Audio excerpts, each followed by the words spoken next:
We are all interested in the future, for that is where you and I are going to spend the rest of our lives.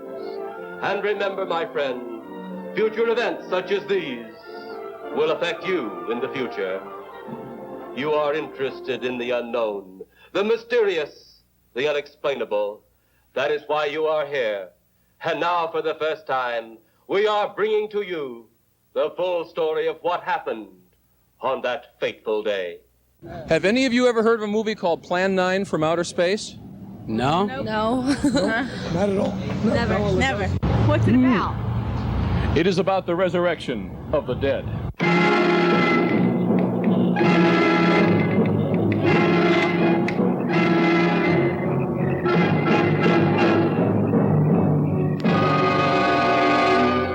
Not my type of movie. Nah. Sorry. Would you agree to be interviewed about Plan 9 from Outer Space? No, well, I won't complain. Have you ever heard of a film called Plan 9 from Outer Space? No, I never heard because I never go to the movies. We were having a video party. A couple friends of mine were UCLA students, and there was starting to be a buzz about this movie that was the worst movie ever made. Suppose that saucer or whatever it was had something to do with this? Your guess as good as mine, Larry. For one thing, sure. Inspector Clay's dead. Murdered. And somebody's responsible. We're on the streets of fabulous Hollywood with John, the district manager of Pacific Theaters, and he has seen Plan 9 from Outer Space, with the main character being a gorilla suit with a scuba diving helmet on. John, I think you've got that mixed up with Robot Monster. Oh, Robot Monster, right. In addition to the reputation that Plan 9 has as being just sort of a crazy, nutty, bad movie, there are some legitimately effective shots in the picture. That famous bit where a vampire is coming at you with her hands, you know, I mean, that actually was a very haunting shot. Ed Wood makes films like, or made films like no other. Ed Wood. Because Ed Wood was, bless his heart, an auteur. And if there ever was one, you'll never mistake a bad movie made by anybody else for one made by Ed Wood.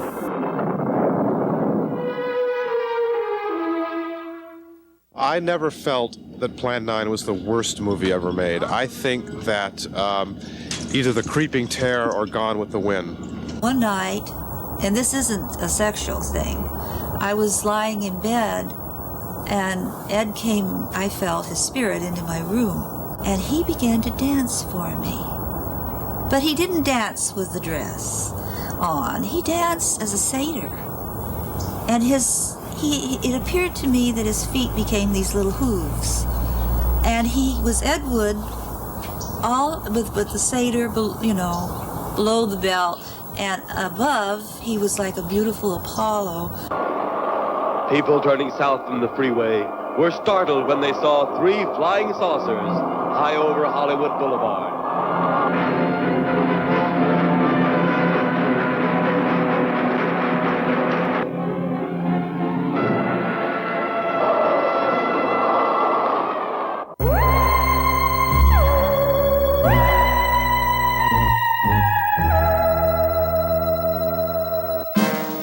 My friend, can your heart stand the shocking facts about Plan 9?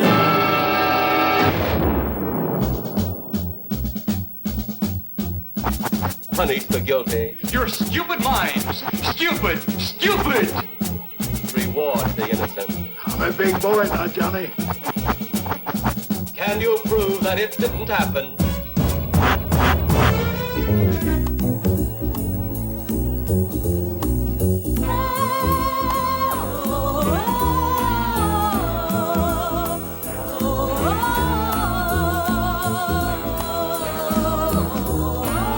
Eddie Woods in outer space. Art or mistake.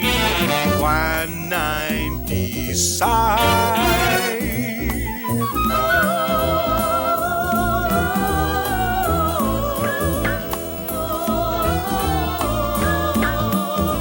Oh, yes.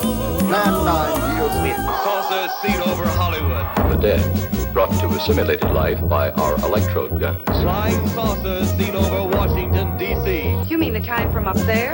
Inspector Clay, hero. Down the dead old man. Tragic. His dead wife. Army brand. No, it's counterpart. The Solomonites. Solonite. The Solomonites. Solomonites. The Solomonites.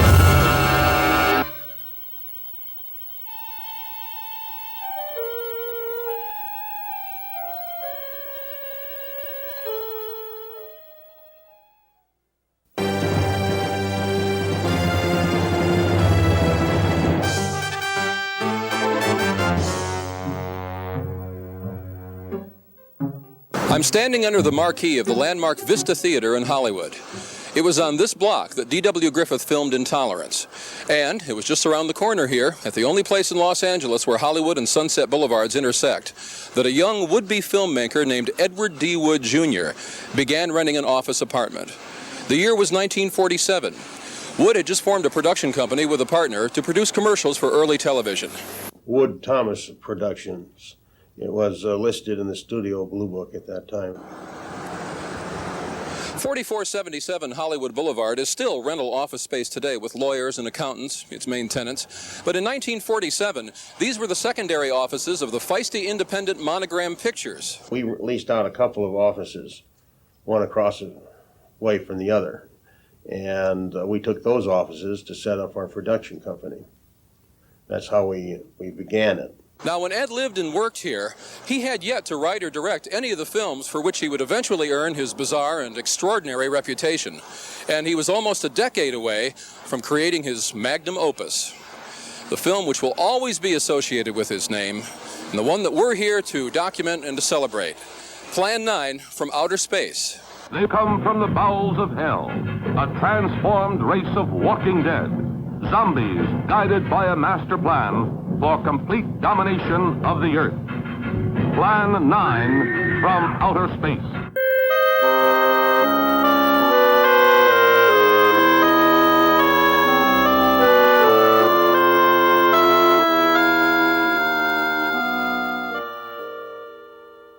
It's been called a sci-fi exploitation masterpiece, a triumph of will over talent, the greatest of unintentional comedies, and by some, the worst film of all time. Call it what you will, Plan 9 from Outer Space is a bona fide cult phenomenon. In fact, it's the king of the cult movies. And today, some 36 years after it was made, its notoriety continues to grow. This is the most fantastic story I've ever heard. And every word of it's true, too. That's the fantastic part of it. Ed Wood was a charming guy. He had the flamboyancy, wore the mustache, and he looked a little bit like Earl Flynn. Plan 9's creator was a high-spirited, surprisingly charming, ambitious, complex, and unusual man. Almost immediately upon his arrival in Hollywood at the age of 24, he would begin attracting to himself what one critic has uncharitably described as an entourage of Day of the Locust weirdos, to whom Wood tried to play benign Svengali. He promised these fellow showfolk work in his films, if he ever got to make any. I said, Ed, look, I'm no actor. I have no intentions of ever appearing in films. I have no training as an actor. Don't worry about it, he says. You're in my pictures. We were Hollywood bottom fish, I guess. You know, a bizarre Hollywood losers, and that's what was available to him. Eventually, Wood's stock company would grow to include its most famous members, the great but by then fading horror star Bela Lugosi, the flamboyant newspaper and television psychic Criswell, TV horror hostess Vampira, and the 400-pound wrestler-turned-actor Tor Johnson. More about them later. Over a 32-year career until his death in 1978, Ed Wood struggled to finance and wrote, produced, and directed 7 films and scripted at least 5 films for other low-budget directors. A lightning-fast typist, he also sold reams of short fiction to lurid magazines and wrote scores of steamy and violent exploitation paperbacks, when his sporadic opportunities as a director began to decline. In the 70s, he would even write and direct sex education, softcore, and even a number of hardcore pornographic films to keep bread on the table. A friend of mine from New York, a publisher, he had some of the girly magazines. He needed somebody to write a couple of stories. So I said, listen, I have a good writer, a good friend of mine. So I introduced Alan Stern to Eddie Wood. He would only give those books to his close friends. He'd autograph them. To him, it was just a crutch to pay bills until he could do another mainstream movie. I think that it really broke him. The fact that he ended up directing Super 8 movies for some porno series called The Encyclopedia of Sex. You know, and this is not a job for a guy who made such classics as Plan 9 and Bride of the Monster and Glen or Glenda. At the time they were made, Wood's films were given the most limited of theatrical release. To kind of give you an idea where his films were, think of let's say a Russ Meyer film. An Ed Wood film would be about 10 rungs down the ladder from his. Nevertheless, the best of Wood's output, though made for next to nothing, technically imperfect, and unconventionally directed, to put it mildly, exerts a unique and feverish pull on the viewer. Ed Wood hurled his artistic heart and soul into his movies, and he did it with a solemn conviction that was almost frightening. He aimed so high, and I think that's what makes these films almost comic, is that they try so hard. The actors try so hard. And he as a director and as a writer tries so hard to make some kind of statement about that's going to move you. You know, it's an interesting thing when you consider the Earth people who can think are so frightened by those who cannot, the dead. The fact that he made these pictures against all odds, including his own total lack of talent as a filmmaker, I think is what speaks the best about him. I mean, he really wanted to do this. And he did it. And the big difference between Ed Wood and his detractors like the Medveds and other people, the people who really put him down and say he was not just a bad filmmaker, but a worthless filmmaker, which are two different things, is that he actually made these movies, by God. Plan 9 or any of his pictures are truly an extension of where he was coming from, which is, I suppose, a definition of what a pure filmmaker is supposed to be about. Why they continue to fascinate us is the fact that they were so inept, so perfectly inept that they wind up being legitimately good in a completely reverse sort of way. Ed Wood's life and career were filled with alternating bursts of creative expression and longer periods of personal and professional frustration. He loved movies, and he wanted to make them, but lacking any real experience, he was unable to find work within the studio system. And this forced him time and again to find backing from money men in other professions. A filmmaker like Ed Wood, who, best word would be to use unique to describe what he did, probably has a window of time where what he or she does, they can get away with it.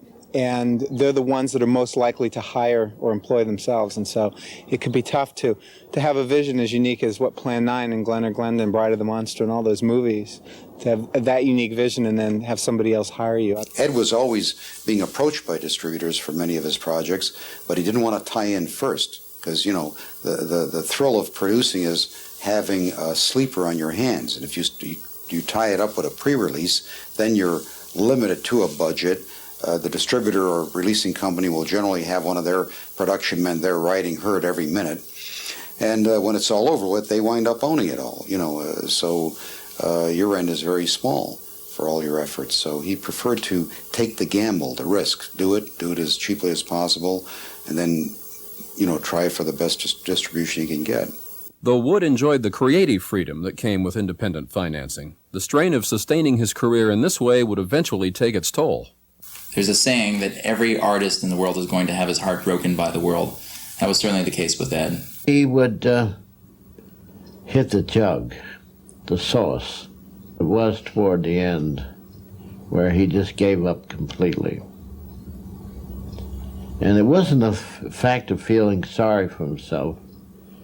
It was a fact that he said to himself, I failed.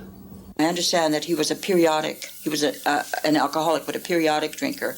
And we, people who, like me, who didn't know him well, would see him only when he was on the manic side of his persona. And we saw him always extremely ebullient. Well, he said, Paul, he says, I'm doing my best. Look at me, he says. I could have been a millionaire. I should have $1 million in the bank right now.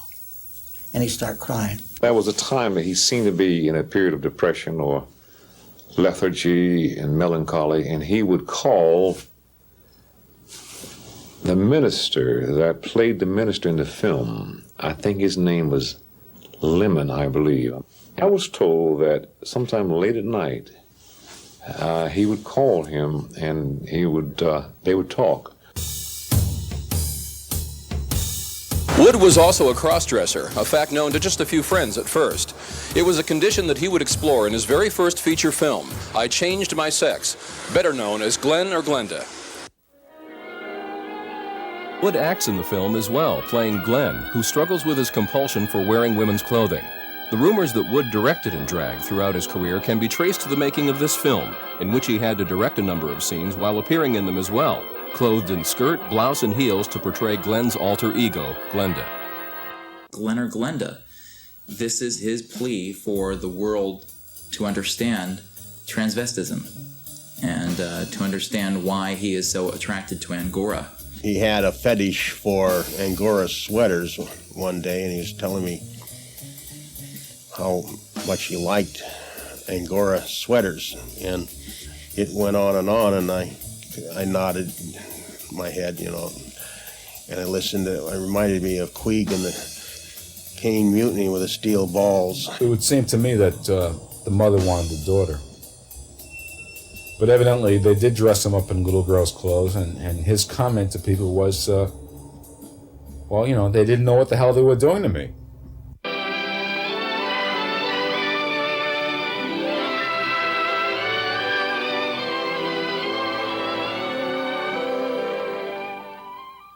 Bill Thompson arranged a meeting between me and Eddie. I don't know who called who, I think Eddie called me. And I said, okay, I'll meet you at the Brown Derby on Las Feliz. And because we never met each other, I told him I'll meet you at the bar, ask the maitre d', and he'll tell you who I am. So I went a little bit early, I'm sitting at the bar having a drink, and I told the maitre d', I'm expecting a gentleman, he's going to ask for me.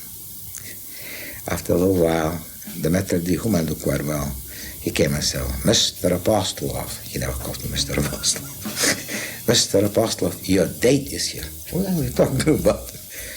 And I turned, and my God, here is Eddie. I have never seen Eddie before in my life, but the first impression was I thought I'm gonna die.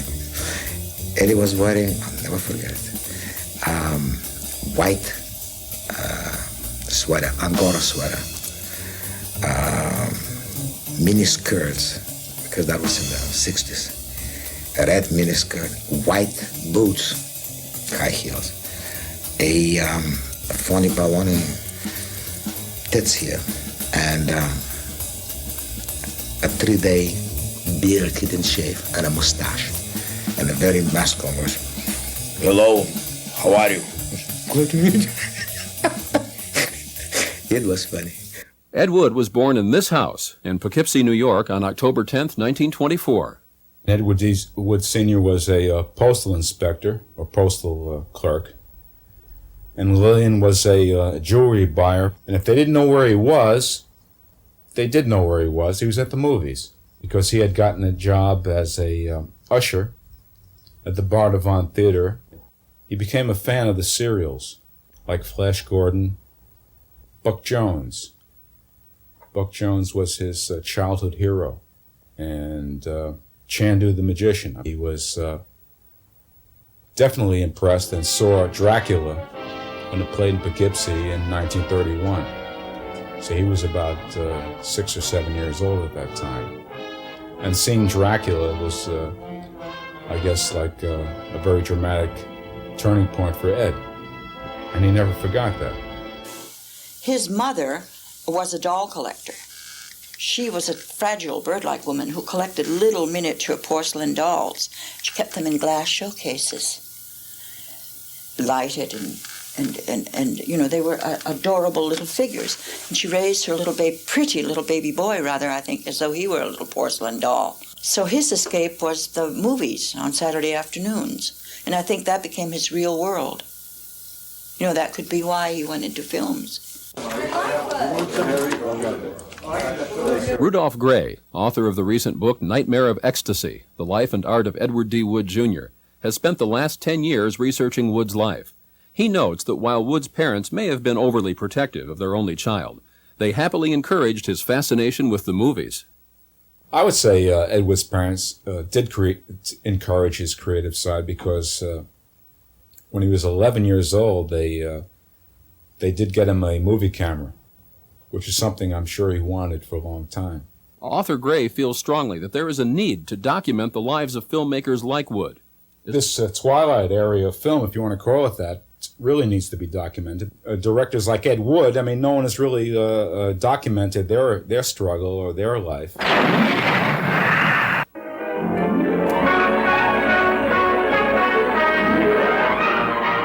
Ed Wood's first job in Hollywood was as an actor, performing various roles at a local playhouse called the Gateway Theater. It was here that Ed Wood met John Crawford Thomas, a fellow actor who would prove to be Ed's first financier. Crawford and Ed originally teamed up to produce commercials, but eager to make movies, Ed suggested they make a Western featurette instead. We wanted to produce this movie, and the next day he comes up with a script, and I didn't even know he could write. Even at this early stage, as a director, Ed's strength seemed to lay less in meticulous preparation than in applying an instant ingenuity. In the case of Coffin for the Crossroads of Laredo, I said, "Where's a coffin? Where are you going to get a coffin?" And they came within minutes. They came up with a cardboard coffin, and it didn't look like much of a coffin, but he got it together.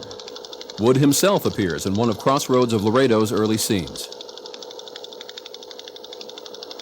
He was a traveler. It was Don Nagel who was the villain and shot Ed Wood on the trail.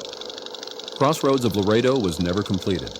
Crawford Thomas was forced to pull the plug on the production when it went dangerously over budget. It was the end of his and Ed Wood's short-lived partnership. More money was being requested, to the best of my knowledge, for additional expenses. And then I believe we're dovetailing into, Ed's end of it, where, I would have to be supporting him too.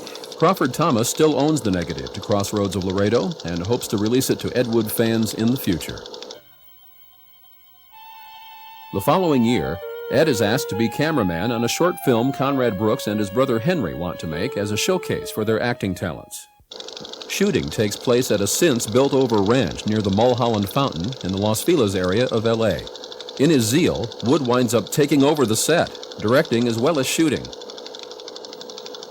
Examination of this footage resulted in a unique discovery.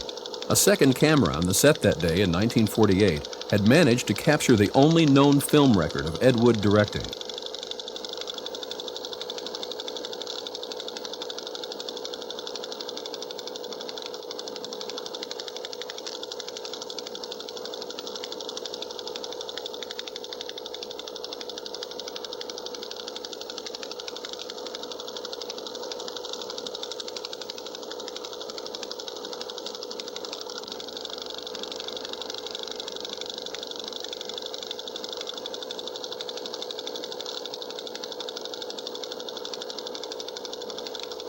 Wood continued to knock around Hollywood for the next several years, struggling to get various projects going but accomplishing relatively little, until he meets an actor whose impact upon him as a child he has never forgotten, an actor who will dramatically affect the course of Ed's young career, Bela Lugosi.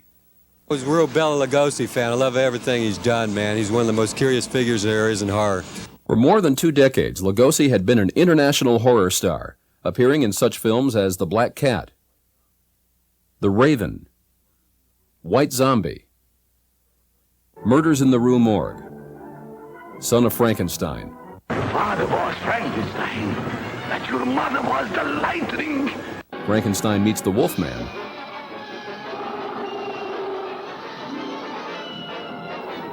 and the role he was never to escape, Dracula. Doesn't Dracula ever end for you? No. Dracula never ends. I don't know whether I shall call it a fortune or a course, but it never ends. But it did end. By the early 50s, Lugosi found himself virtually unemployable in Hollywood, a victim of typecasting and changing times. Even Universal Pictures, when casting Abbott and Costello Meet Frankenstein in 1948, almost overlooked Bela to reprise the role of the vampire count. This is awful silly stuff. I think it was Paul Marco who was working over at Universal on a film, and he heard they were doing this, and they'd auditioned 3 other people for Dracula or something, and they hadn't even called Lugosi, and he offered Lugosi's name, and they said, well, we didn't think he was still alive. At the age of 70, Lugosi is reduced to making promotional appearances for films he has nothing to do with, such as the 1953 Vincent Price film House of Wax. Touched by Lugosi's plight, Ed Wood befriends Bela, and the two become quite close. Ed arranges a successful Las Vegas horror review for Lugosi, and before long has Bela anticipating a comeback. Wood began planning a series of films to star the forgotten king of horror. Pull the string. Dance to that. Which one is created for? In Glen or Glenda, Wood made bizarre use of Lugosi as an omnipotent puppet master of mankind. Makeup artist Harry Thomas. Lugosi was respected. And of all people, I respected him. And I believe I might have mentioned it to you sometime when I was cutting his hair, that he gave me this big black cigar, and not to offend him, he lit it and put it in my mouth, and I was high. And being as young as I was at that time, I felt this dizziness, this vertigo.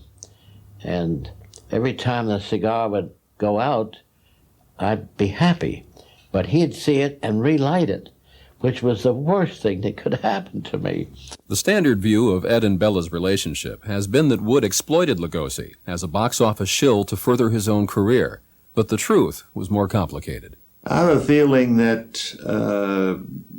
Lugosi became to Ed Wood sort of as Renfield to Dracula, that Ed Wood felt that he had a falling star here, that perhaps he could help rise once again, and genuinely cared about him. They were both kind of hoyden and cut-ups. You know, you wouldn't think Bela Lugosi was, but he was Scorpio. And they would go to the cemetery, literally, the true cemetery. And Bela would put on a black cape. And Ed always had this whimsy, pixie, craziness with intelligence all combined, which makes genius, they say. But he would run through the cemetery and Bela would be after him, and they would just have a ball. I was able to see something about how Ed treated Bela and what the relationship was. And I now reason that initially it was probably a business relationship. Ed was able to get a hold of a star name for peanuts, right? A has-been who was working for nothing practically, and that's all Ed could afford. And so he was grateful to have it, but it grew into a really beautiful friendship. Ed was there for him because Ed was a sweet, tender heart, and this man was sick and dying, and he was old and friendless and poor and needed medicine, and Ed was there for him. Lugosi next starred for Wood in Bride of the Monster. During production, it was apparent Lugosi's health was failing, and the proud actor's decade-long medically incurred addiction to morphine was no secret to the cast and crew. Paul Marco played Kelton the cop for Wood in 3 films. He recalls having to break shooting in the middle of the night in Griffith Park to drive Lugosi home for an injection of what Lugosi called his medicine. First thing that caught my eye was this huge picture of him with his cape on, very sturdy, and looked like Count Dracula. So I'm sitting there like this. And he goes to these drapes, and he pulls open the drapes. And I'm all agog, trying to see everything. And he goes to sink, washes his hands real good, takes a little towel, and wipes it. Then he has one of these sternal heaters, sort of, and took out a sterile needle and went through all this religious thing. And I'm watching him. And then he gave him the injection, and he went right back doing the same thing. Taking his apron off, hanging it on the hook, washing his hands, right all over again. And everything was perfect in there. And he closed the curtain, and I'm sitting right there. He says, "Well, Paulie, everything okay with you?" I said, "Yes." I said, "It's beautiful." I said, "How do you feel?" He said, "Paulie, I feel real good now. Let's go back." Lugosi's debilitating physical condition led to pitiful bouts of despair. On an out-of-town publicity tour for a film made for another director, actor Tor Johnson had to intervene to save the actor from himself. They were doing the public relations for Black Sleep. Lugosi had been misbehaving, apparently, with the bottle as the story went, and he had this mad impulse to throw himself out the window. And Tor had to keep him from doing it, and did so several times. In April of 1955, emaciated, sick, and depressed, Lugosi voluntarily commits himself to Metropolitan State Hospital for the treatment of his addiction. Perversely, he alerts the press himself. Nationwide headlines result, but Lugosi is pulled from the brink while in rehab and is released in better health than he's been in years. Early in 1956, Ed Wood came into some cash from an investor, just enough to shoot a day's worth of silent footage with Lugosi in his Dracula cape. Among the locations, a cemetery, and this house in Sylmar, California, the home of actor Tor Johnson at the time. The grief of his wife's death became greater and greater agony.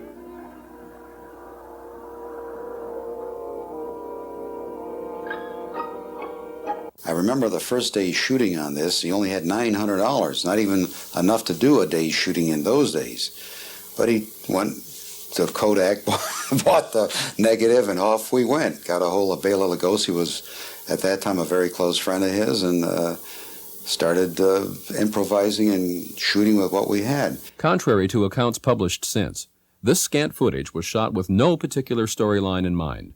It would be the basis for Ed Wood's most infamous film, but not until after unexpected tragedy strikes. On August 16th, 1956, Bela Lugosi is dead. No. Dracula never ends. I don't know whether I shall call it a fortune or a course, but it never ends. Well, at the funeral, which was at a parlor kind of catty-cornered from on Hollywood Boulevard from Pantages Theater, I arrived somewhat early. I don't believe there was anybody in the parlor at the moment, and he was lying in his casket, and I just stood there for about 5 minutes, sort of reminiscing about him. And I know the thought passed my mind that in case he was hovering around in spirit form, I thought, well, Bailey, I think you'll be very pleased with your last performance. Ed was pretty broken up because of several reasons. One, that was probably his best friend at the time. And two, he had a lot of projects planned using Bela. And there's this strange story that when his body was being transported up to Hollywood Boulevard, it was supposed to go to the right, and somehow or other, almost like a magnet, he was drawn down Hollywood Boulevard as though he were saying farewell to his film world. Lugosi requested in his will that he be buried in one of the capes he wore in Dracula. He was. These are the Mariposa apartments in Hollywood where Ed Wood was living in 1956. Now that Bela was gone, Ed was at a loss for what to do next. Searching his imagination for inspiration, a daring, even crazy idea began to take hold. What if he were to make a film with his old friend, despite the fact that Bela was no longer among the living? And I thought it was quite wonderful that I played opposite a dead man. That, very strange. Very strange, isn't it, to proceed with the movie even though the star is dead. He'd be drinking his vodka, typing like crazy, smoking a cigarette, got the television on, all at one time. Then there'd be company around, and I don't know how he did it, and talk like this and type, and you sit there and you say, oh my goodness, can't believe it, a dynamo. This is what's left of the cemetery used for the establishing shots in Plan 9 from outer space. When Ed Wood first wrote the script, he did so under the more lurid title, Grave Robbers from Outer Space. Written in less than 2 weeks, Grave Robbers tells a tale of aliens who plan to take over the Earth by marching our own reanimated dead upon our major cities. Plan 9. Ah, yes. Plan 9 deals with the resurrection of the dead. Long-distance electrode shot into the pineal and pituitary glands of recent dead. He liked science fiction. Now, when Planet 9 was made, or Gravediggers, there was a run of people calling in they've seen saucers. He would capitalize on the behavior and the topic of the day. I think Ed Wood in himself was influenced by something from the 1930s, from Startling Stories, a pulp magazine, which had a similar theme of grave robbers robbing corpses from outer space.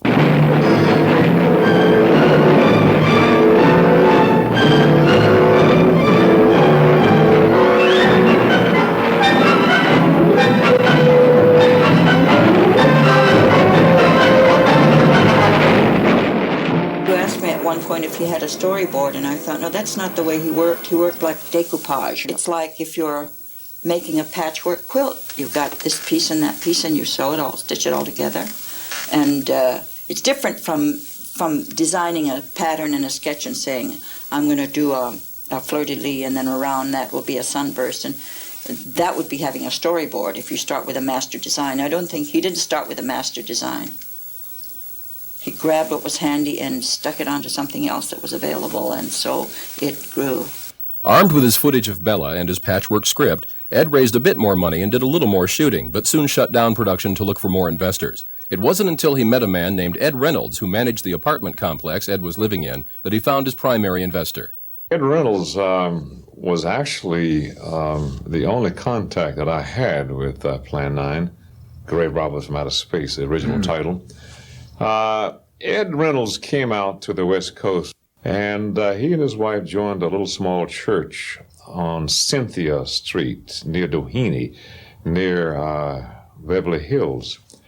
And my wife and I, we had just been married, and we lived across the street from the church in a little cottage on Weatherly Drive, and we went to that church occasionally, and that was where I met Ed Reynolds. Ed Reynolds himself appears in Plan 9 as a gravedigger. That's him on the right.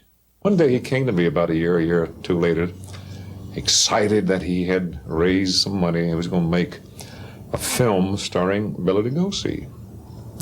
And he wanted me to be the young leading man in the film. And I said to Ed, but Bela Lugosi is dead. He said, he reassured me that there was a very genius writer-director named Ed Wood, who had written a clever screenplay around some existing footage of Bela Lugosi, and he was going to use his chiropractor, who resembled Lugosi, to do the stand-in or the other scenes. Dr. Tom Mason, who was indeed Ed Wood's chiropractor, had been a drinking buddy of Ed's since before Bela Lugosi died. He used to go work on Ed because he never typed comfortably. He was sitting on the edge of the bed like this. There's the coffee table, humped over as a typewriter like this. Phone is there. That's as far as it goes, just like that. And he would have cramps like this, so he would come over and give him a massage or something on the vertebrae and pop his back or stuff. So, but I never did. Well, let's see, when he said Tom was going to do it, I said, God, the same thing you said, you know. He said, leave it to me. It's going to work, leave it to me. That's his way he says it. It's off. Dad knows who's talking. He said it, and he's doing it that way. This is Bella, and this is Tom Mason in his characteristic cape-over-the-face pose. Their resemblance may have been minimal, but as far as Ed was concerned, it was close enough. Tom Mason would also take a role and put money into a later Ed Wood film, Night of the Ghouls.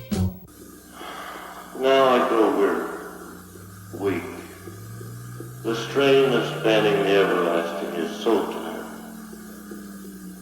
How say you, Maud? Mason died in 1980, but his wife, Margaret, still lives in Anaheim, California. Occasionally referring to her husband by his middle name, Bob, she offers this explanation of his role in Plan 9. I'm Margaret Mason, and my husband was Dr. Thomas R. Mason. And he was a chiropractor, and he was also into a lot of psychology and stuff. And he had just met Bela Lugosi, which Bela Lugosi thought he looked like him because they both had ears that stuck out. Anyway, he was going to treat Bela Lugosi for his cocaine habit, which I don't know whether you want that on tape or not. But nevertheless, we went on a trip then, and when he came back, he was supposed to start with him. Well, while we were on the trip, we found out that Bela Lugosi had died. So then Bob was used as a substitute for Bela Lugosi in making of this Planet of the Ghouls, or whatever it was. Harry Thomas, Plan 9's makeup artist, toiled on nearly all of Wood's productions. Some of his earlier creations were the little people in the Superman and the Mole Men episode of the Superman TV series.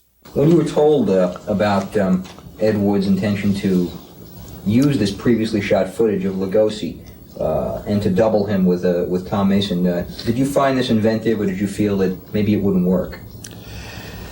Well, I had the mixed emotions about that. I thought perhaps it would work. Mason did his best. Was anything done to Tom Mason to make him look as much like Lugosi as possible? Just his hair and his cape and his face, the sort of an imaginary profile or semblance of Lugosi. But not too much done. As a matter of fact, I can't remember ever doing anything for Mason along those lines because of this hidden face. I think any tall, slender person would have been adequate. Well, did you watch any of the scenes with Bob in them being filmed? Well, I just remember those where he was with the cape and all. And I've seen that many times on TV since his death, and I'd call up people and say I saw Bob on TV, and they thought I was nuts. What did you tell me Ed Wood would add? More smoke, more smoke. He was always hollering for more smoke. The smoke Wood was calling for was to diffuse the glare of studio lights and give his tiny cemetery set atmosphere. Although Lugosi and Tom Mason are clearly dressed as Lugosi's legendary screen persona, Count Dracula, the character Lugosi plays in Plan 9 is not meant to be a vampire at all. Yet despite this, the screenplay refers to him as Dracula or the Dracula character throughout. The resulting confusion as one watches Plan 9 is one of its stranger incongruities, and one that connoisseurs of the film savor. I was confused by that myself when I first read it. As I say, when I got the screenplay, it didn't make heads or tails of me, because I saw the words Dracula and this and that.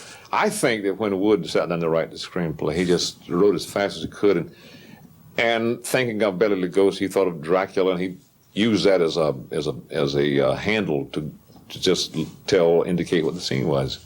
He always kept things going to where he could change the script right in the middle and do something else. And as long as his favorite expression was dramatic license, if he thought something would be passable without bringing too much criticism, okay, let it go. So Dracula was both a vampire and someone else in the same picture. So what? Nobody really paid that close attention.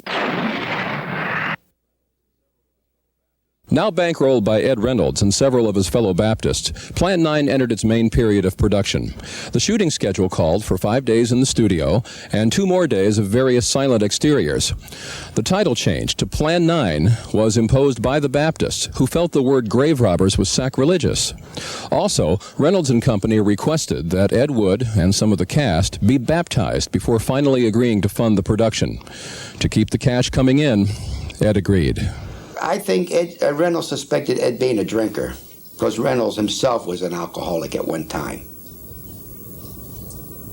And when he got to know Ed Wood, he took a liking to Ed Wood, and he kind of thought, well, if he brought religion to him, might straighten his life out. And he was duly baptized, and I was there the night that he was baptized, standing there resplendent in a white robe as he was immersed beneath the waters. And he also had, as I call, his menagerie of friends. And actors and astrologers and ex-wives, and they began to, excuse me, they began to follow him to church. They had heard that there was a money man at that church who was going to bankroll Ed Wood in some films, and they decided, hey, we better get in on this. So they were there. And it was very amusing to see these pasty-faced, odd Hollywood people sitting there with the old, sweet little old ladies in church on Sunday morning. Tor Johnson got converted. So did I. And Tor's wife, Greta. And what did you have to do? Go into a swimming pool? Yeah, well, Tor did. Because Tor was such a huge man. But I was, at the church, they put me in a, what do you call, like a tub. So, that, you know, and they poured this water over you and they baptized you. But Tor, swimming pool. And Ed Wood as well. Ed took the pool. The location was at a soundstage near Western and Santa Monica. I walked down this very musty, narrow alley to where I found this little small soundstage ensconced in behind these buildings. It's just a tiny soundstage. It had good sound facilities. You didn't hear the street noise. You didn't hear the planes. It was well insulated. I walked through the doors and I found that the crew working, setting lights, and there were a number of Ed Wood's actors and performers milling around talking, and as I looked around, I could see that they had put all the sets inside this one soundstage, including the graveyard. The set that was to be my patio in my house was pretty well okay, but the rest of the sets looked like a amateurish sixth grade play.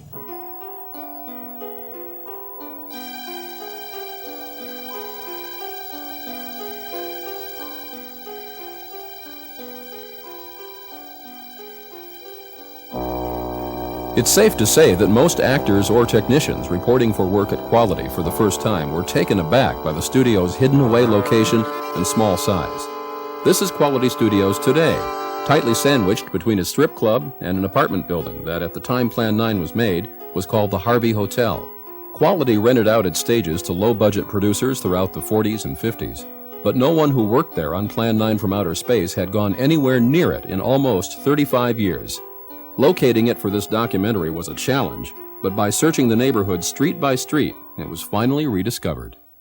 At that time, the neighborhood where Quality Studios was located was like, you know, it would be, if you were just walking by there on a evening's walk or something, a very depressing place. But when Ed Wood's company would be shooting there, the whole block came alive. I mean, you know, he was always a lively person, and everybody else was happy around him. And suddenly, the whole block took on a whole new character, you know, and everybody would be milling about, and people would be walking off the streets to look at what's going on there, because it was such an unlikely place for a studio in the first place. But a lot of work got accomplished there. My name is Romas Yasikonis.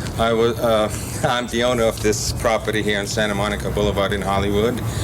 It was formerly called Quality Studios. Do you know who owned it before that? Who did you buy it from? Yes, I bought it from Falcon Sound Studios. The owner of the Falcon Sound Studio was Hovey Kalikian. And he's the one that built the studio. This was nothing but an empty shell prior to him taking over. But when I bought the property, he was in here ready. It was still open. He only had one sound room. And he continued on until he put lots of sound rooms in here. What did he tell you about the history of the building? He told me that this was previously used as a sound stage. They were making various types of movies in here before he took over, and the building was really empty, and he did all the additions and soundproofed rooms himself with the stages. It was a movie theater back in the old Hollywood days. This was, I guess, 20s and 30s, way back. The last tenant that occupied this was another studio called Shamrock Studios. And of course... What did they do? They had bands come in here and rehearse. What are your future plans for the building? I might turn it into a swap meet. tough to find something when you don't know what you're looking for. Actor Conrad Brooks, on the left, played Jamie opposite Paul Marco's Kelton the Cop in Plan 9 cemetery scenes. He was kind enough to lead the Plan 9 companion on a tour of Quality Studios today.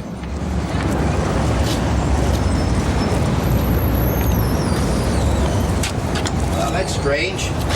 Years ago, they had a huge sign up there called Quality Pictures. Really? Not there now. No. Of course, now that's going back, well, let's see, remember now. I gotta check this place out. The Harvey Hotel to the right. Who used to stay at the Harvey Hotel? Well, let's see. Mostly show people. No big stars. Mostly, you know, bit actors, people who play supporting roles, and technicians, and a lot of showgirls. And next door we've got a bar. What's it called? It's called Gold Diggers now, which this is 1991. This is back in 52. Was also called then the Gold Diggers. Eddie Wood's favorite place. He loved his martinis. Good. Now, we're ready to go? Yeah. Oh boy, am I in for a surprise?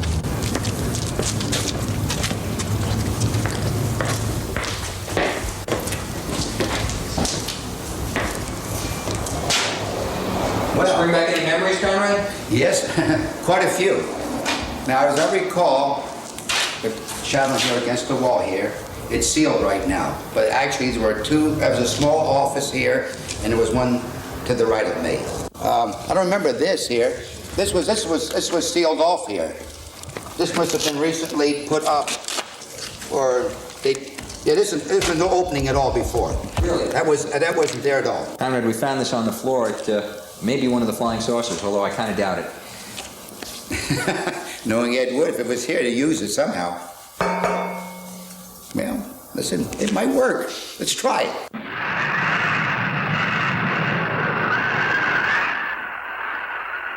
What do you suppose that noise was? Whatever it was, it's no more strange than the other things happening around this cemetery. Now, this is the exact spot where we shot the graveyard sequence. And the scene was between actor Paul Marco and myself.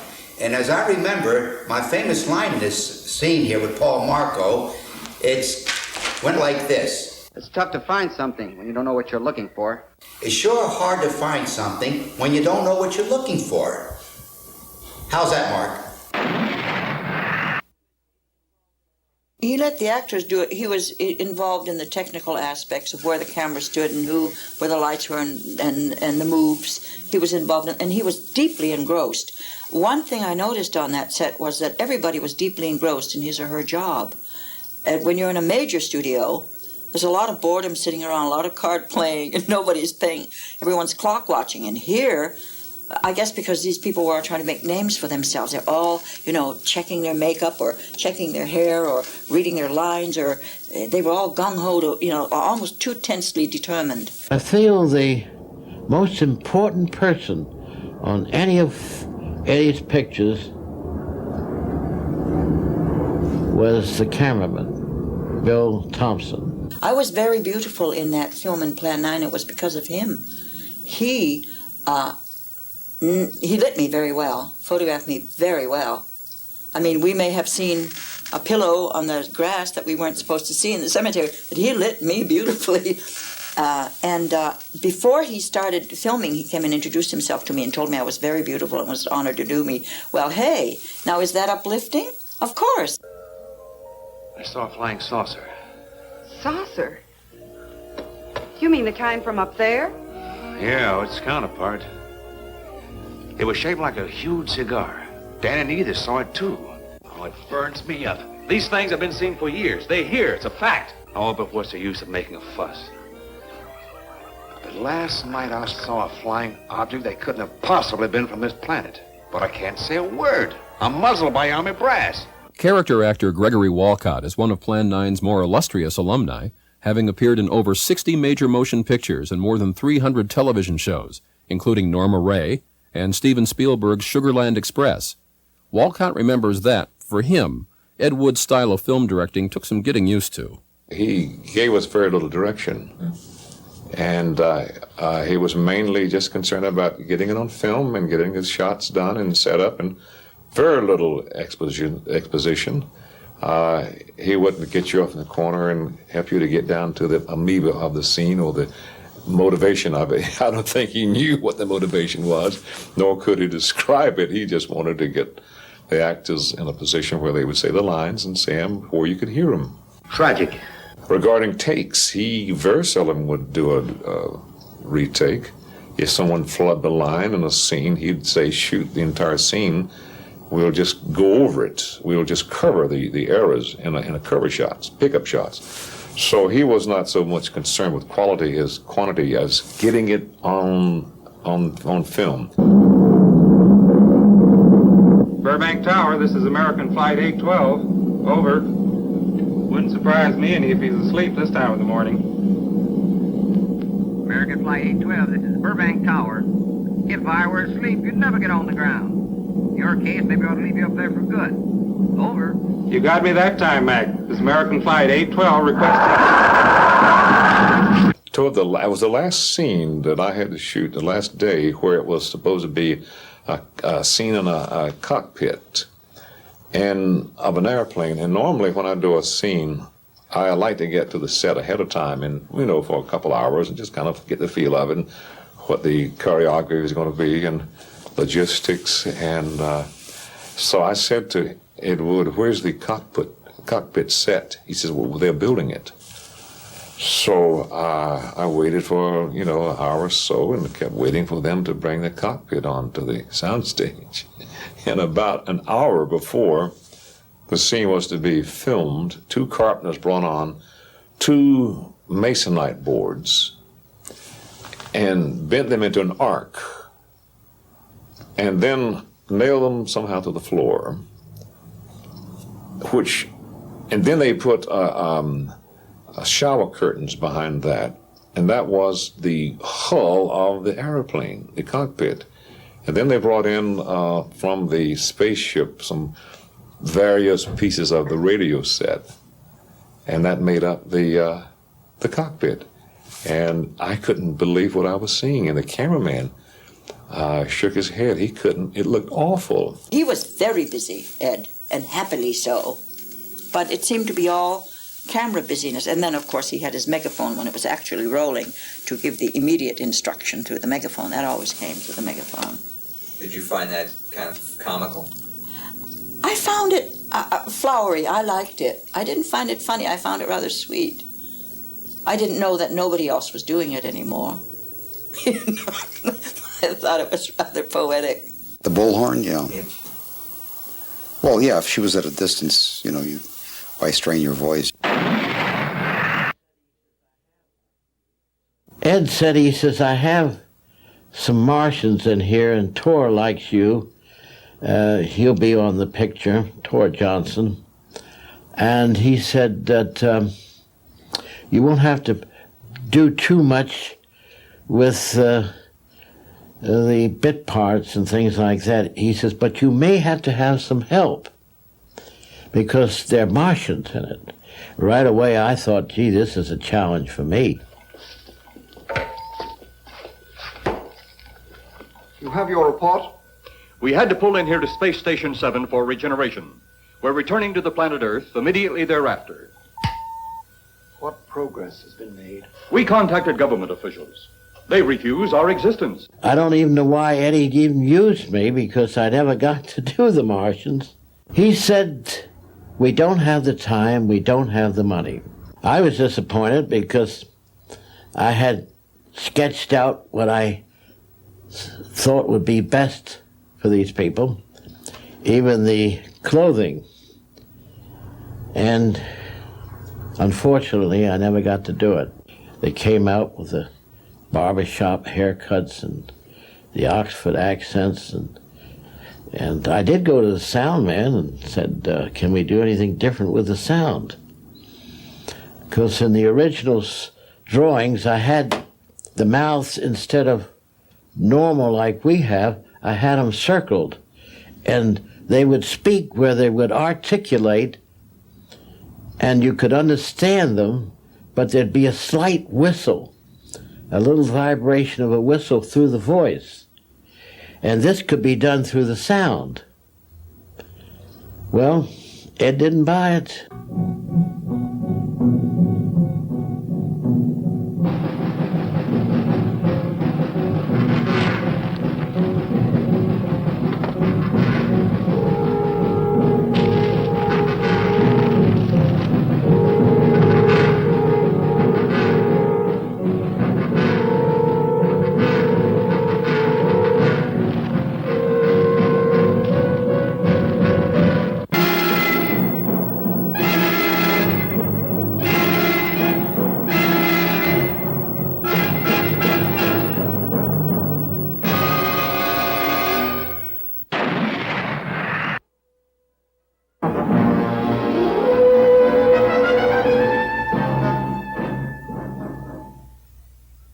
Minutes later, the police, led by Inspector Daniel Clay, arrived at the scene.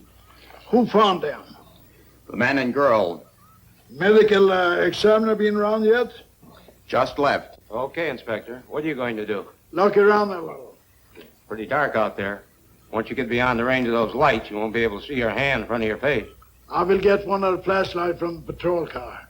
Be careful, Clay. I'm a big boy now, Johnny. Tor liked me to do his makeup. He was just like a big Cupid doll. He was like a big child. I love Tor Johnson and Vampira's expressions, especially Tor Johnson's. They're pretty priceless. I can't imagine what he was told and how to, what they're telling him to do. What am I supposed to do? Do that. Bring the giant here that I may get a better look at him.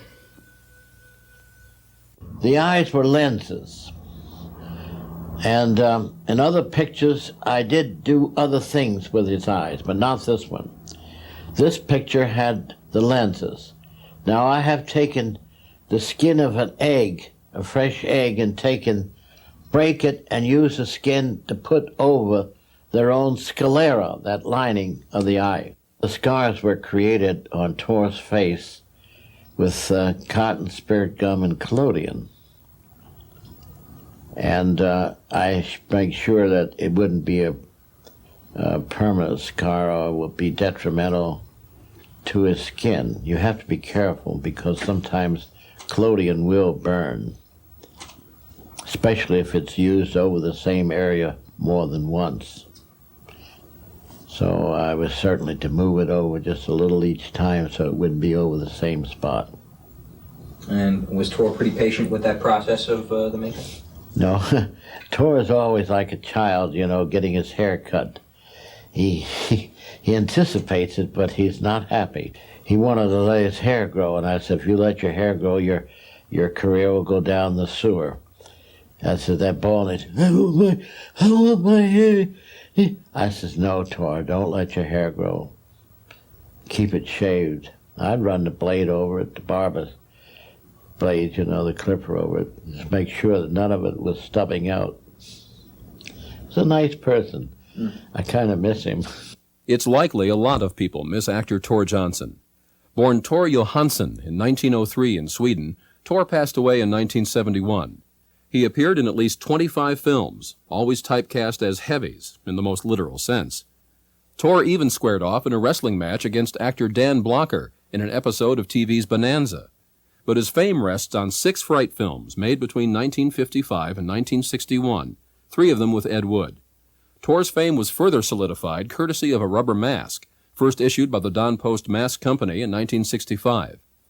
The mask made Tor's face familiar to millions of people who would otherwise have no idea who he is.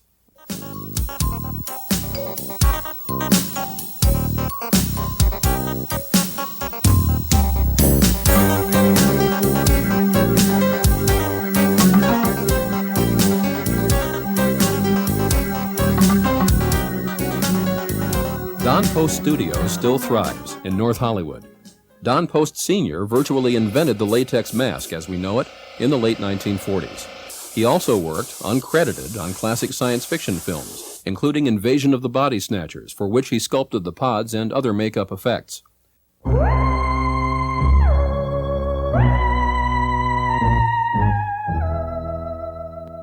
I'd like to go back and say that probably the first fan that I ever met. And I think in order to bring some of these other elements in, like to bring Tor in, probably the first fan of science fiction that I ever became really aware of was Vern Langdon. I was involved with wrestling, I was involved with radio, I was involved with college, I was involved with makeup. I was a lover of the theatrical and Don Post masks and that type of thing. So that's how I first met Don, and when I came in and looked at the business, I thought, you know, what they really need is a little direction here. And so I bought half of the business from Don and came in 1964, and as compared to 1864, and started making things that I wanted. Things that I wanted to have, a rubber skull and a Dracula mask, and set up a license with Universal.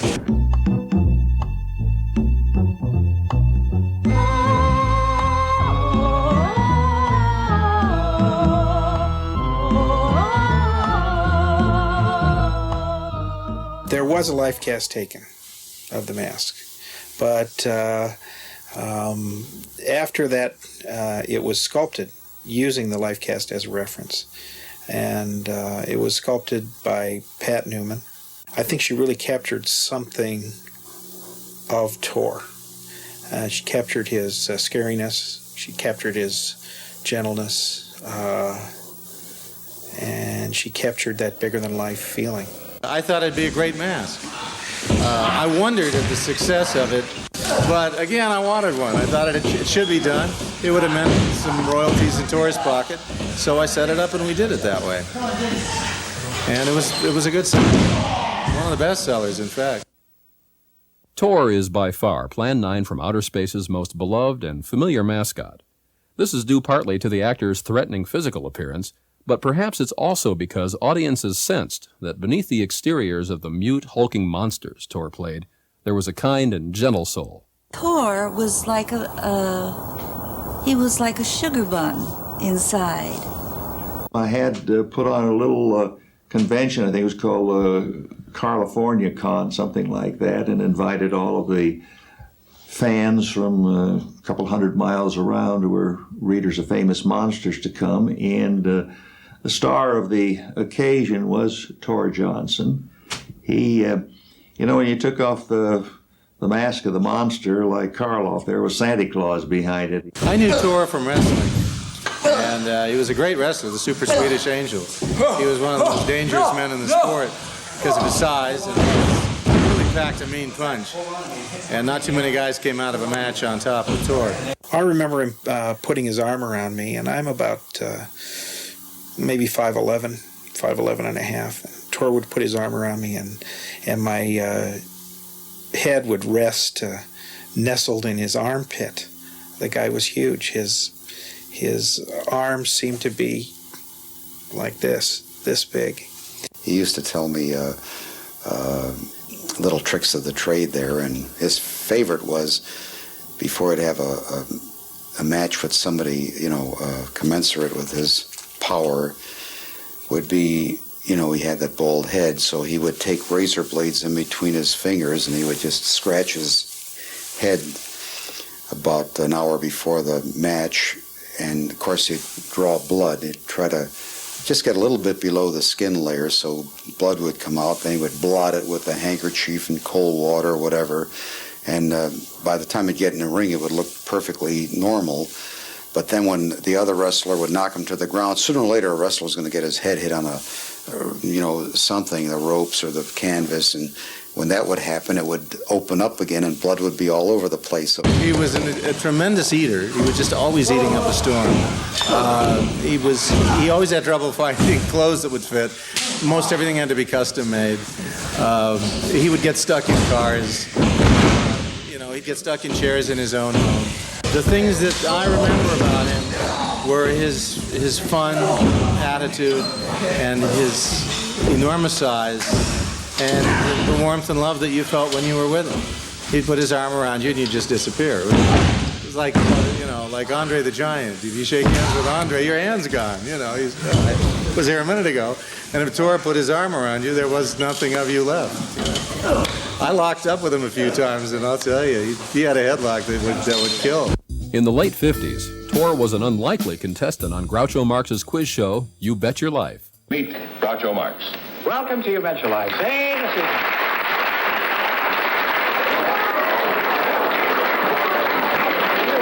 Who are you, Khrushchev?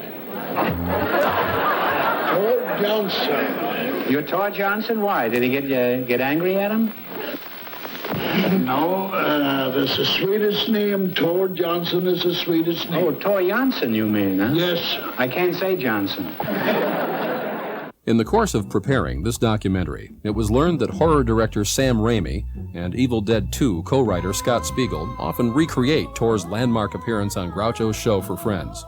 Fearlessly, both men agreed to perform their incredible simulation for the Plan 9 Companions cameras. Who are you, Khrushchev? Tor Johnson. You're Tor Johnson? Well, why? Did you get angry at him? Nope, it's a Swedish name. Tor Johnson is a Swedish name. Oh, Tor Johnson. See, I can't say Johnson. Just for the record, Tor, what are your measurements? Not that I'm particularly interested, but you may be a missing boxcar that the Union Pacific Railroad is looking for. My hips are 60. My stomach waistline is 54. My chest is 62. And my biceps are 22. Say, we have the same measurements. Yeah, him and my automobile. Say, Tor, I don't understand. With those measurements, you should be twice as attractive as Jane Mansfield. But for some reason, you're not. Not to me, anyway. So, you say you're Japanese, Tor? No, I'm Swedish. And what part of Japan are you from? Stockholm. Stockholm is in Japan? Stockholm is in Sweden, oh, really? not in Japan. I always thought Stockholm... I always thought I knew my lines. We have no cutaways, Sam. You said you could cut this thing. No, you we'll... promised me. I'll be in my trailer. As I said, Drew Friedman, I think, had a large part to do with making Tor into a kind of a cultural icon with his Any Persons Living or Dead book. I used to refer to myself as an illustrator when I was younger. Now I just like cartoonist because it's like, it's like the lowest kind of artist you can be is a cartoonist. So I kind of like that. I wanted to disturb people, I guess, and hopefully it's going to, this stuff is going to be funny. I deal with real people and celebrities. And I want people to be confused into thinking that it's actually a recorded moment, that this has actually happened, that Tor Johnson used to roam the streets of New York. And, these are photographs of it, of when it actually happened.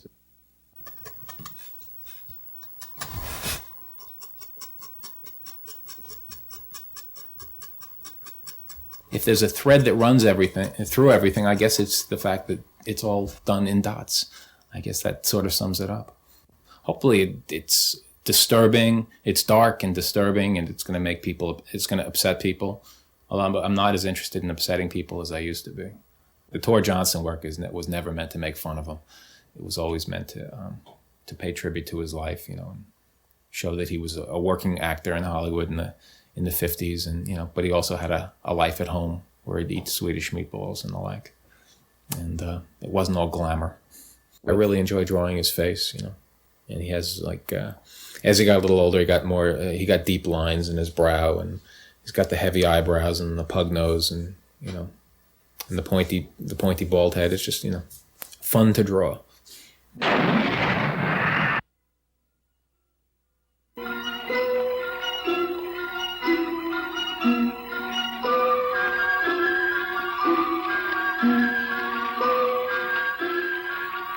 Vampira shot up like a skyrocket. She was extremely popular. She was, of course, the predecessor of Elvira, and she had this incredible waist. You could really just about put your two hands around it, and understand that she created that by fasting for 3 days before she appeared as her ghost hostess.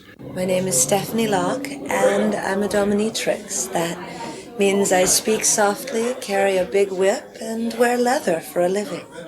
I became a dominatrix at 19, and one of my men idolizes Vampira and always told me about her. And so I would wear black evening gowns and very dark lipstick, and He would pay homage to Vampira through me. She has had all the dominant symbols: dark hair, pale skin, dark lips, long fingernails, tightly cinched waist, the black clothing. Mila Nurmi, otherwise known as Vampira, is another of Plan 9's casting cornerstones. And apparently we owe it all to Bela Lugosi himself. He was sitting there with Bela, and they were watching Vampira introduce White Zombie, and Bela said, I'd like to work with her someday. Vampira's TV show, which broadcast B-horror movies, aired on Saturday nights at 11 on Channel 7 in Los Angeles. As her program opened, the original Mistress of the Dark would approach the camera out of a misty Gothic void, let out her trademark shrill scream, and seductively introduce herself to the Night Owl audience. We have had in folklore, since the beginning of man, God knows, I guess, this anima of an evil, cool lady who is in control. She's usually a succubus. You know, she comes to men in their dreams and so on. But she's all-powerful, incredibly beautiful. Well, that impressed me tremendously as I grew up in the Depression, because we lived, everybody, the whole world was gray, demoralized, impoverished, and along came this glorious figure who was imperious and in control. Nothing bothered her. She was the dragon lady in Terry and the Pirates. It was a comic strip. And then my second introduction came through Disney's Snow White. There was the evil queen. Again, the same anima. And then Charles Addams did a box cartoon in the New Yorker, and this lady appeared again, and this time she looked like Gloria Swanson. And this time I was ready to do my own version of this anima. So I had to go to a public masquerade ball dressed as the Charles Addams lady. I bound my bosoms and went barefooted, and I wore the dank hair. And no Hollywood glamour makeup, no nails, nothing. I did the pristine Charles Addams version, and did indeed get discovered by Hunt Stromberg Jr., who was at Channel 7. But they wouldn't do the Addams family. They said they couldn't afford the whole family. They were just going to steal this one character. And I said, I'm not a thief. I'm not doing it. But give me a few days. And then I thought, sex and death. That's good. So I got trashy. We had a magazine called Bizarre in those days. And from that I got fishnet hose and black patent leather shoes with studs and long phallic nails and a long phallic cigarette holder. I did a lot of Dragon Lady, but B&D, right? Tight waist cincher and uplift bra and glamour makeup.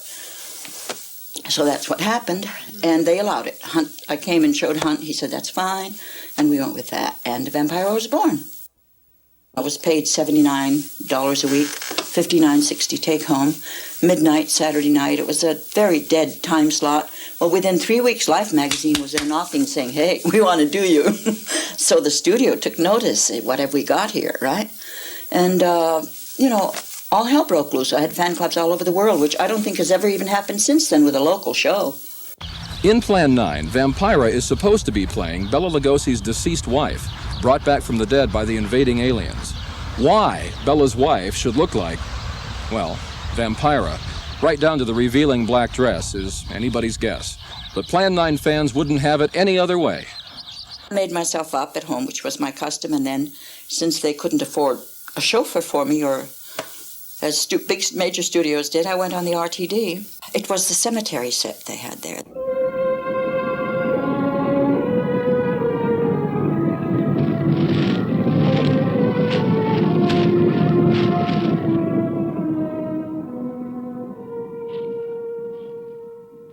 A sociologist or historian, no matter how gifted, probably couldn't discern scientifically why Ed Wood's film White Plan 9 from Outer Space has reached this cult status. I think it may be scientifically impossible to find a cut and dried reason. But the nearest thing to a reason, it seems to me, is that Ed Wood was one of the chosen. It was karmic. It was his destiny. Simply that, unreasonable as it may sound, it was his destiny to live this episode, right? And we, wittingly or unwittingly, are his disciples. Criswell was such a fascinating man to me. I'd like to see someone do a biography of him. And of course, Criswell is incredible. Kelton the Cop is... Oh, Criswell's. His full name was Charles Jaron Criswell King, and he opens and closes Plan 9 from Outer Space with a series of uniquely delivered pronouncements about the unknown and the unbelievable, whose meanings are unknown and unbelievable. My friend, can your heart stand the shocking facts about grave robbers from outer space? The son of an Indiana mortician, Criswell was a canny entrepreneur who got his start as a radio newscaster in New York. He reportedly began to predict the future when asked by the station's management to pad his broadcast. Through the 50s and 60s, Criswell had his own Los Angeles TV show and a syndicated newspaper column. Both were called Criswell Predicts. Everybody listened to Criswell, and whether you made fun of it or not, he had a following that wouldn't stop. I don't know where in the world he got his reputation, because I don't recall a single prediction ever coming true. Criswell claimed that 87% of his predictions were accurate, but in fact he was seldom correct. Still, no one seemed to mind much, and Criswell was often invited to guest on national talk shows. Oh, yes. A famous psychic, but he did not believe he was psychic. I think he was, though he didn't think so himself. He thought he was a fraud. When my mother died, we were impoverished, and I didn't know how to go about doing a funeral. It was something I'd never done. And Criswell came to the fore. He said, I come from an undertaking family. And he took charge of the funeral. He got all the pallbearers, did the handshaking, he did everything. Criswell crossed over to the land beyond in 1982. Showman to the End. His marker sports the name of his show and newspaper column. Lest the world forget. Did you believe his predictions were sincere? Well, I was hoping when he did predict about the grave robbers from outer space, I was hoping that would be true, which that's about the only one I knew that turned out to be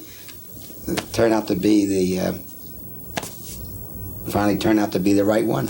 What was his prediction? That you'll be hearing about this picture in the near future. When Ed Wood finished editing Plan 9 from Outer Space, he handed it over to producer Ed Reynolds.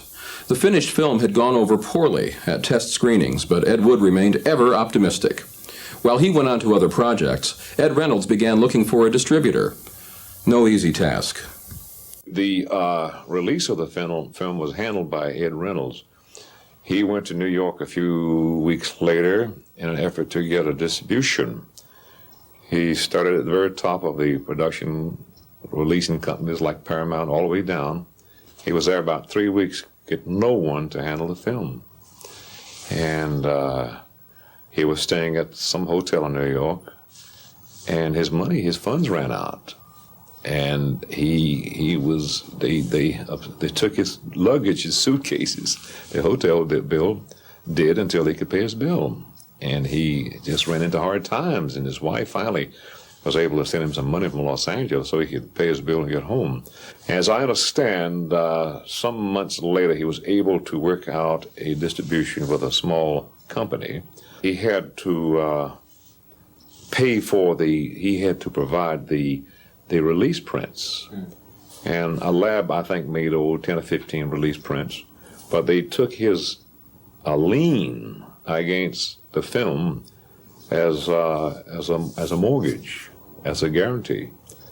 So he had to provide the film and the press kits and the warrant sheets before a company would even release it. Unfortunately, film just was not booked in too many theaters. Some small, cheap country drive-ins and a few downtown backstreet theaters. It just made no money at all. And after a while, the distributor just pulled it. By the early 60s, Ed Wood's career was in serious decline due to the critical and commercial failure of Plan 9 and the handful of films that followed. The 70s only got worse for Wood. As they had for Bela Lugosi before him, the times passed him by. Well, they weren't making any more B pictures. The television came in the early 60s. Sadly, Wood's last years were marked by poor health, despondence, evictions, and heavy drinking. He took this place on Yucca in Hollywood. He gave me the address, and I went over. And so anyway, I thought I'd go and see Ed. And when I went over there, it was just a rundown area. You know, it's derelicts around that area. You know, winos and dope addicts, and this place was it was just worse than Main Street. So anyway, and it really hurt me, you know. I said, geez, Ed, how'd he get here? You know, I couldn't believe it. So I went and visited Ed, and I think I went down there about 3-4 times to visit him. But he was always drunk, always, you know, he was just drunk. He was out of it. He was talking about doing a movie. He said, I got a guy's interested in financing me. But I said, that's one of Ed's wild stories. But I hope for the best for the man. But really hit rock bottom. Ed had no place to go. They threw him out of that place where he was. That rent was maybe about $30 a month. He couldn't even make $30 a month. So Ed had to leave that place. And anyway, Peter Coe took him in. And he stayed with Peter Coe for about 2 or 3 weeks. And this is where Ed died in his home. And I understand that that Sunday morning, there was a football game on TV. And so anyway, I understand Ed wanted a shot of liquor. He needed a shot of liquor. But anyway, Peter was getting after him. He was kind of, you know, Ed was improving. He was kind of tapering off his drinking. And Peter was making some good food.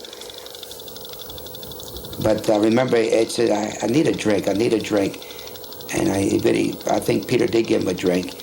But then about an hour later or so, someone come to visit Peter Coe. And they wanted to see Ed Wood. And he said, well, he's in the bedroom. So when the person went there in the bedroom, then they walked out, came out of the bedroom, says, that man's dead already. So Ed Wood's gone.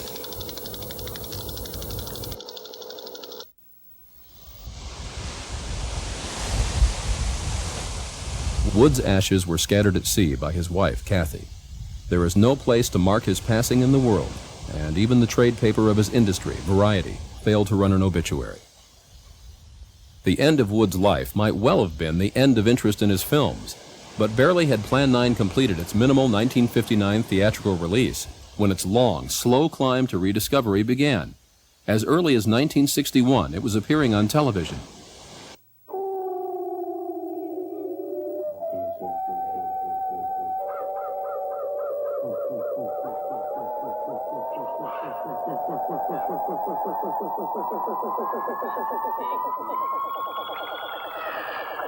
When Plan 9 aired on Los Angeles TV, Ed Wood would call friends up at all hours of the night to excitedly remind them when it was running. Kids who read magazines like Famous Monsters of Filmland took Plan 9 for their own. A cult began to spring up around the film and Wood. It was a combination of many factors, I'd say. Some of the ones you just mentioned, the Medved's books and the insatiable appetite of television for old films in the early 60s and the late 60s, actually more than the early 60s. There was also a growing cult for Bela Lugosi, who's by far more popular now for some reason than even Karloff. I think it was also partly the style of the film itself started reflecting back on the audiences. I mean, they couldn't quite believe it, what they were seeing, and the idea that they couldn't believe it made it fun. Also, it became hip to find old movies comical. By the late 1970s, it had indeed become hip to find old movies comical.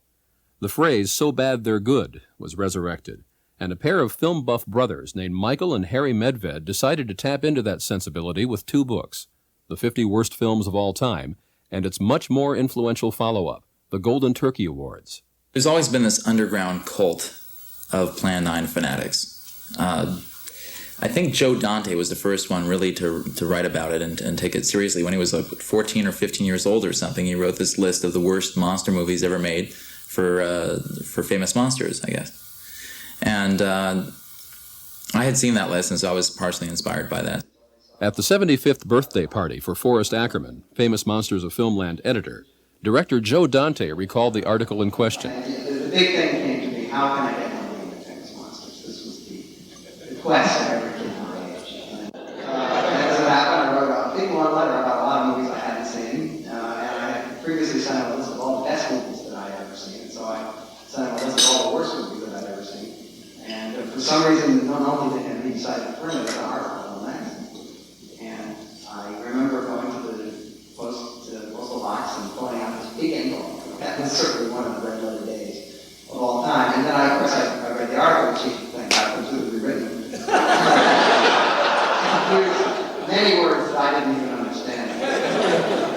unfortunately, the article has come to haunt me because, in my earlier days, I thought that movies like I Was a Teenage Werewolf were just silly. And I've come to realize that a lot of movies that I've done on this list are actually movies that are really pretty good.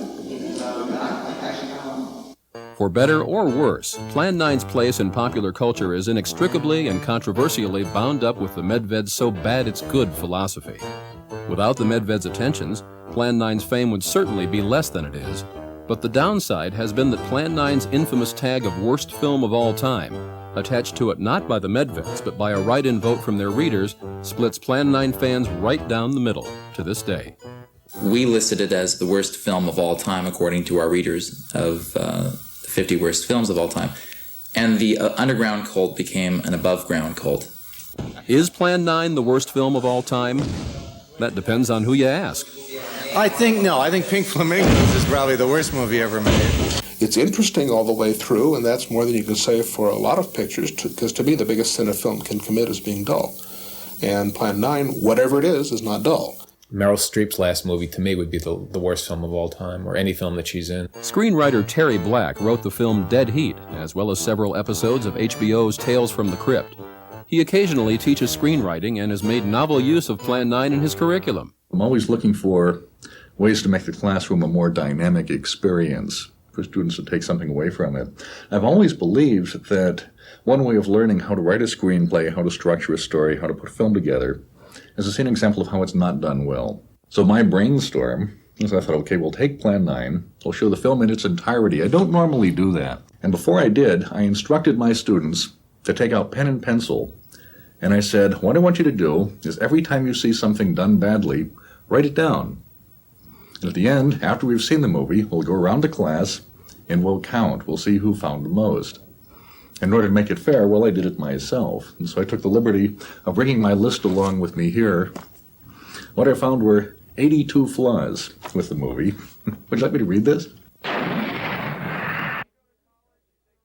I mean, you go to college, you take courses in art and media, they tell you surrealism is important, existentialism is important, and then you see it right in front of your eyes in Plan 9 from Outer Space, a movie that achieves high art through sheer incompetence. Rambling dialogue, insults to the viewer's intelligence, melodramatic music score, patronizing voiceover narration. He would, use his two favorite words, dramatic license, let it go, good enough.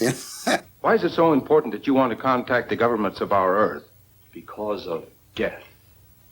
Because all you of Earth are idiots. Now, you just hold on, Buster. No, you hold on. First was your firecracker, a harmless explosive. Then your hand grenade. They began to kill your own people a few at a time. Then the bomb. Then a larger bomb. Many people are killed at one time. Then your scientists stumbled upon the atom bomb. Split the atom. Then the hydrogen bomb, where you actually explode the air itself. Now you can brings the total destruction of the entire universe served by our sun. The only explosion left is the solarite. Why, there's no such thing. Perhaps to you, but we've known it for centuries. Your scientists will stumble upon it as they have all the others. But the juvenile minds which you possess will not comprehend its strength until it's too late.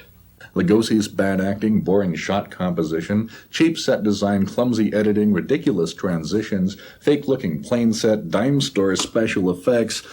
So what if we do develop this solarite bomb? We'd be even a stronger nation than now. Stronger. You see? Your stupid minds. Stupid. That's all I'm taking from you. Get back here, you jerk! Do you have a particular favorite scene? Yes, it's your stupid minds, stupid. For all the science fiction films where the superior alien calmly explains how superior he is, let's call it the Michael Rennie approach, this guy is upset and freaked out as any human being would be, and then the human response is to punch the guy out. Now, that is a scene unlike anything else in the history of science fiction cinema. It resonates.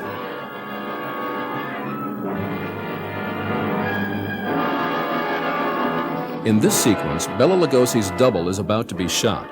Notice how, as he neck chops Kelton the cop, his cape almost slips from his shoulders.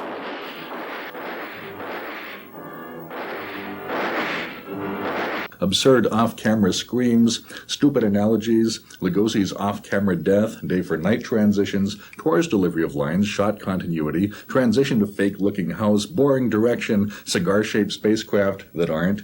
One of Plan 9's most famous gaffes occurs in the cemetery scenes. Watch the gravestones on the right. As a director, Ed was a man who worked off the top of his head. What he was going to do, it was whatever his first impulse said. You do it instantly now with whatever's handy, and that's it, and don't even think of a retake. Don't even think of it. Idiotic eulogies, ridiculous reaction shots, unrelated from nowhere stock footage, Colonel Tom Edwards' bizarre white background, dumb backstory, non sequitur dialogue, phony costumes, idiotic spaceship, logic problems, fake technology, shadows in outer space. Here, in a sequence as economically handled as any in cinema history, Bela Lugosi dies off-screen. Notice that after the freeze frame, Lugosi's shadow is still visible on the ground.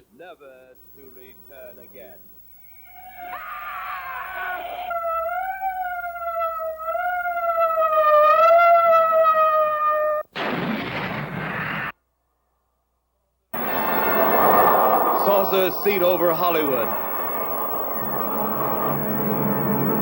Flying saucers seen over Washington, D.C. One of the most cherished of Plan 9's images are the wobbly flying saucers used with bold and unblinking authority by Ed Wood throughout the movie. No other element in Plan 9 is easier to take potshots at.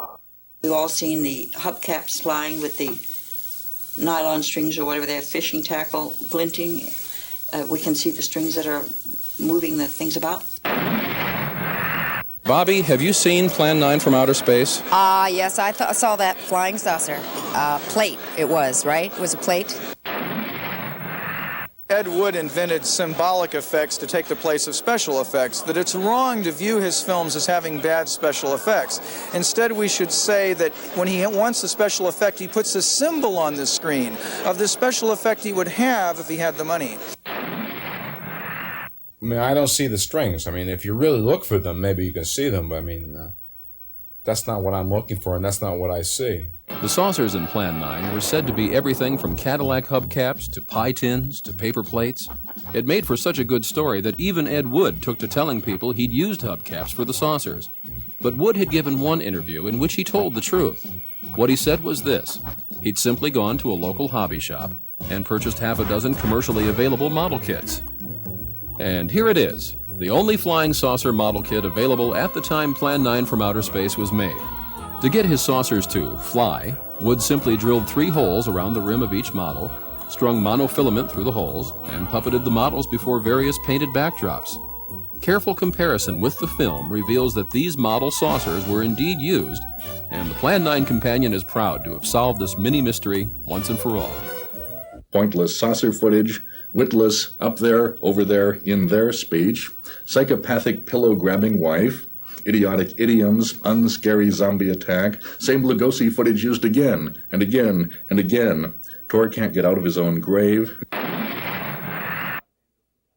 After I moved to Los Angeles and became a big Plan 9 fan, I decided that when I got a new car, that it had to have a Plan 9 license plate. So I went to the DMV, and thinking no one in the world would have ever heard of it, registered for Plan 9, and it came back already registered. So I had to be inventive and do Plan N9.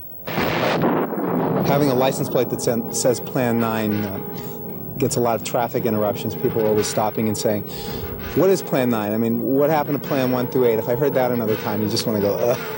But and then you also get a lot of people that go, "Did you make Plan 9? This is the Acker Mansion, home of Mr. Science Fiction, Forrest J. Ackerman. Seen here leading visitors on one of his regular tours of his vast collection. Paul made this for me. It doesn't exist anywhere but here.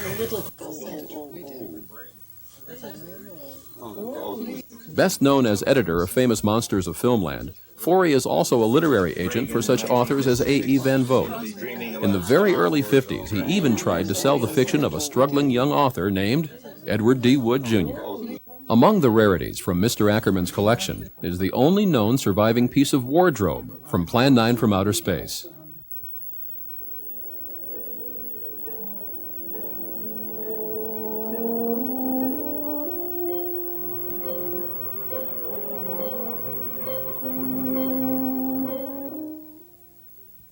This is the cape I saw Bela Lugosi wearing in 1932 on the stage in San Francisco when he was portraying Dracula. And finally, we see it for the last time in Plan 9 from Outer Space. Listen to them, children of the night. What music they make. Don't be afraid. I never drink at Hollywood and wine.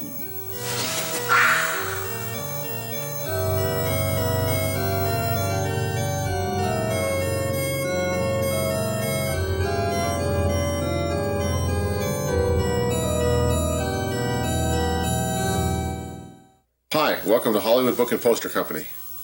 Hi, Eric. Let me ask a few questions about Plan 9 collectibles. How often do you get requests for posters and stills and the like from Plan 9? All the time. I mean, since we opened up the store in 1977, I think a day doesn't go by in which somebody doesn't call or come in asking for, anything we have on Plan 9. What kind of items are most requested? Well, the poster, lobby cards, photos, the movie script. What are some of your favorite moments from it? It's got to be just about every scene with Vampira, I think. I've always been awed and fascinated by her character. Tor Johnson, of course. I think the graveyard scenes always sort of stay in my mind. The tombstones that if you look closely, you can see them falling, popping down and popping back up. What does a one sheet from Plan 9 sell for these days? The last one I had went for $1,500, and that was I sold it about a year ago. Who bought it? It was a collector in New York, actually. Somebody that was the last poster he needed to complete his collection. So as far as I know, he has every single Edward Jr. poster. How about a set of lobby cards from Plan 9? What do they go for? I was told the set goes for around somewhere between $750 up to maybe $1,000. It's very rare. It's real hard to get those. What were items like the ones we're talking about selling for, say, 10 or 15 years ago? Probably next to nothing. I mean, I don't think it's just a lot of people weren't aware of the film, of what an amazing cult film it is. I mean, back then I think you probably could get it for next to nothing. Maybe you can tell us what some of the reasons are for the rise in the value of paper collectibles from Plan 9 and other cult films. Yeah, I think it has to do a lot of it with a lot of the books that have come out, a lot of the film festivals all around the country. There's like Edward Jr. film retrospectives all the time, and he's gotten a lot of exposure on television, on cable. I think all those factors have to be taken into consideration. How about the Golden Turkeys? I question the motives of the book, but it did bring him into into being with a lot of people that ordinarily would never even have heard of him or been familiar with him. So it did turn a whole new generation onto the Ed Wood Jr. Films. Are you a Plan 9 fan yourself? Oh yeah, always have been, always will be. Revolving point of view, eons of your years ago, overlong half-witted alien recording. Atmospheric conditions in outer space, dopey arm-crossing aliens, Criswell plays two parts when one was too many, contrived suspense.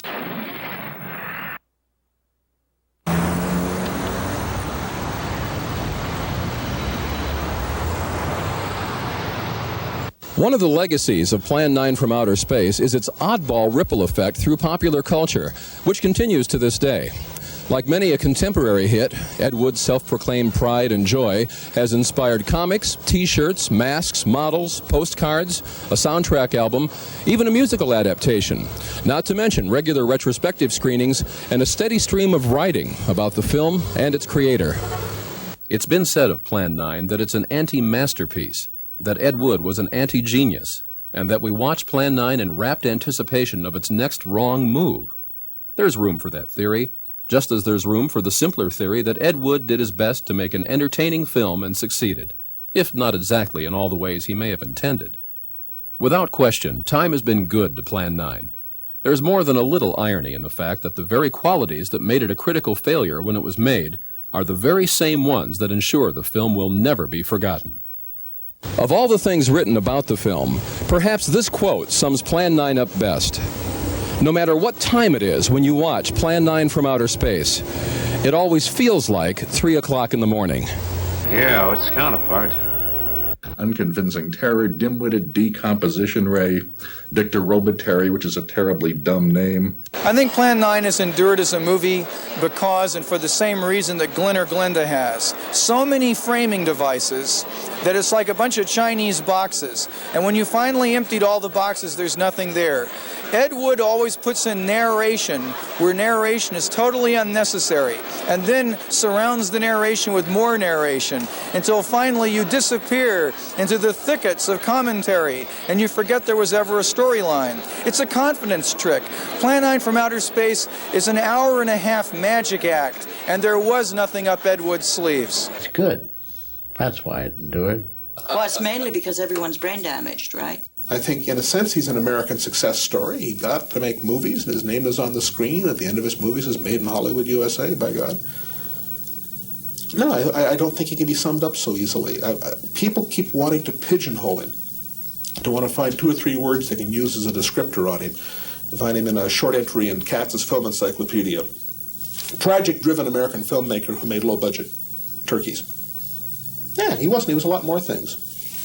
And a lot more complicated. He was a person. Plan 9 is going to be 36 next year. You want to look into the camera and say happy birthday? Happy birthday, Plan 9, and Bella, right on, man.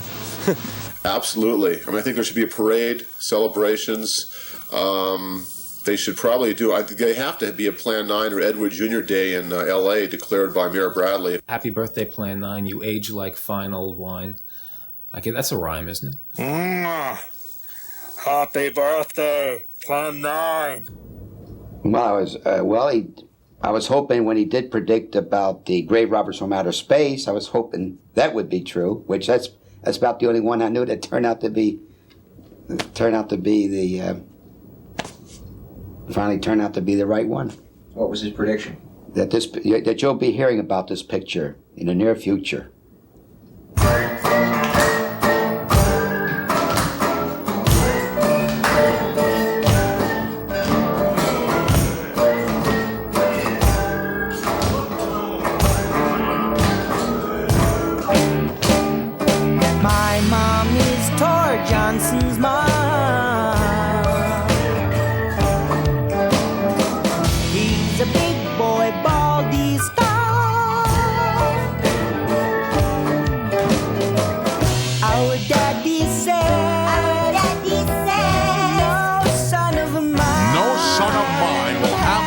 Hair, nor drive a car.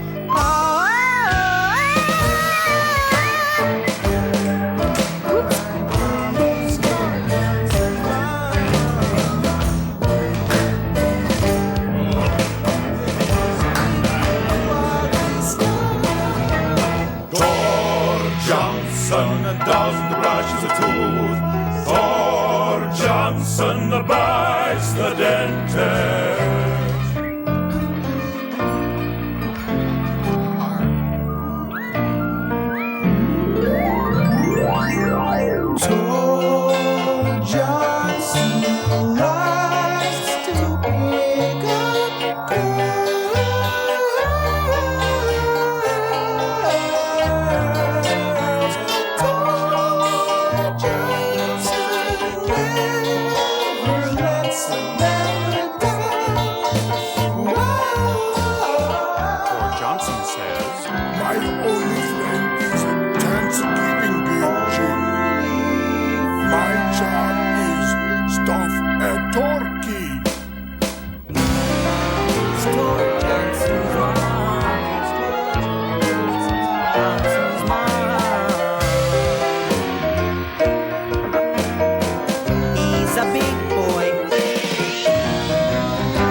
Imagine, if you will, last New Year's Eve party. Tore naked but for loincloth made of potato sack. Barbecue moonlight glistening the drop of chicken blood on his chins. I am sneaky. Shut up, please. Flop belly up on Chip and Dip, Tor shows his Stanislavski, scares the guests into the pool. I says, "Oh, the guy and the girl is going in the pool. Potatoes chip, potatoes salad. Oh, wait, potatoes